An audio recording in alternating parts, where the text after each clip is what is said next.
Oke, Assalamualaikum warahmatullahi wabarakatuh.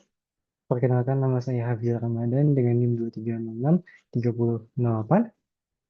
Kali ini saya akan mempresentasikan em, topik yang saya pilih dengan kode NIT 08, yaitu memelihara tiang saluran udara tegangan rendah atau SUTR. Dosen pengampu pada mata kuliah kali ini adalah Profesor Dr. Soekardi, MT. Baiklah, saya akan memulai presentasi pada kesempatan kali ini.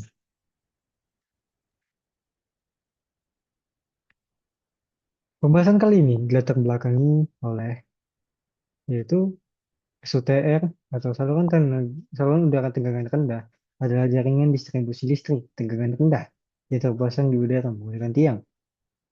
Pemeliharaan tiang SUTR merupakan kegiatan rutin yang diperlukan untuk menjamin keandalan, keselamatan, dan kontinuitas suplai listrik pada konsumen. Kerusakan atau kelalaian pada tiang SUTR dapat menyebabkan gangguan distribusi listrik, kecelakaan kerja, bahkan bahaya kebakaran. Standar kompetensi Dishar 008 yang kurang 1 dan kurang 1 B mengatur kemampuan teknis tenaga kerja dalam memelihara tiang SUTR secara profesional.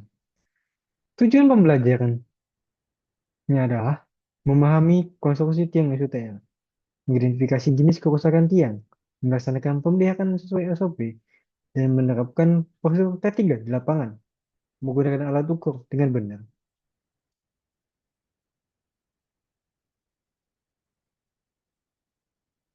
Konduktor adalah bahan penghantar yang digunakan untuk menghasilkan arus listrik dari sumber menuju beban atau konsumen pada jaringan distribusi. Bahan-bahan yang tersebut adalah tembaga, aluminium, dan aluminium alloy. Isolator adalah bahan yang dapat mengantarkan arus listrik. Eh, Isolator adalah bahan yang tidak dapat mengantarkan arus listrik, berfungsi sebagai pemisah antara konduktor dan dari tiang atau struktur penyangga agar tidak terjadi kebocoran arus. Kegunaannya adalah mencegah atau menahan konduktor, mencegah kebocoran, dan menjaga jarak aman konduktor dengan tiang. Bahan-bahannya adalah porselen atau keramik, polimer atau silikon, kaca atau glass, karet atau rubber. Alat ukur yang digunakan adalah voltmeter, ampermeter, wattmeter, ohmmeter, tang ampere, kWh meter, meger, tester ataupun penahan ukuran tahan kondi, dan tester 20 kilovolt. Prinsip kerja yaitu ada elektromagnetik, induksi IM, resistansi, elektronik digital, dan thermal. Teori dasarnya, arus listrik fasa 1 AC 1 fasa. Arus yang arahnya berubah secara periodik adalah AC, satu kabel, fasa, dan satu netral. Tegangan nominal adalah 220 volt dan dengan frekuensi 50 Hz. Digunakan untuk beban rumah tangga. Kemudian ada arus AC bolak-balik, 3 fasa. Terdiri dari 3 kabel fasa, R, S, T, dan netral. Selisih antara derajat fasanya adalah 120 derajat. Tegangan antar fasa adalah 380 volt. Keunggulannya adalah penyaluran lebih stabil dan daya lebih besar. Digunakan untuk pabrik, gedung, dan motor listrik. Hukum Ohm. Ada V, I, R. V adalah volt, I adalah arus, dan R adalah resistansi. Hukum Kirchhoff. KCL 1. Hukum arus. Jumlah arus masuk sama dengan jumlah arus keluar pada satu sisi percabangan. KVL atau Kirchhoff 2. Hukum tegangan.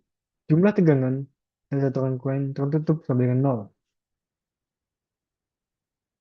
Untuk rumus daya sendiri adalah P sama dengan P kali I kali cos Pi.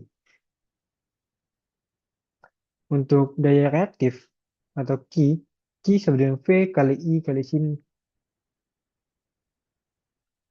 Dia semu atau S ada S sama dengan V kali I. Elemen konstruksi SUTR. Konstruksi bagian atas atau sub-assembly, jarak antar tiang, hingga tiang, ruang bebas hambatan, jarak aman, beban mekanis tiang, konstruksi jalur ganda, sambungan STR dan SKTR, konstruksi pembumian, macam-macam JTR, JTR saluran udara, yaitu ada SUTR, JTR saluran kabel tanah, JTR sistem radial, dan JTR sistem loop atau ring. Peralatan dan komponen, tiang beton, pipa galvanis, suspension clamp, kabel NFA 2Y, PHBTR, stainless steel strap, kabel NIF, GBY, pengantar pembumian dan stopping buckle. Prosedur pemeliharaan SUTR, yaitu pemeliharaan, yaitu mulai dari persiapan, menyaksikan dari surat perintah kerja, inspeksi visual, dan penyiapan alat, APD. Pemeriksaan, kondisi fisik, tiang itu bagaimana, kemiringan dan pondasinya bagaimana, retak atau karat apa tidak.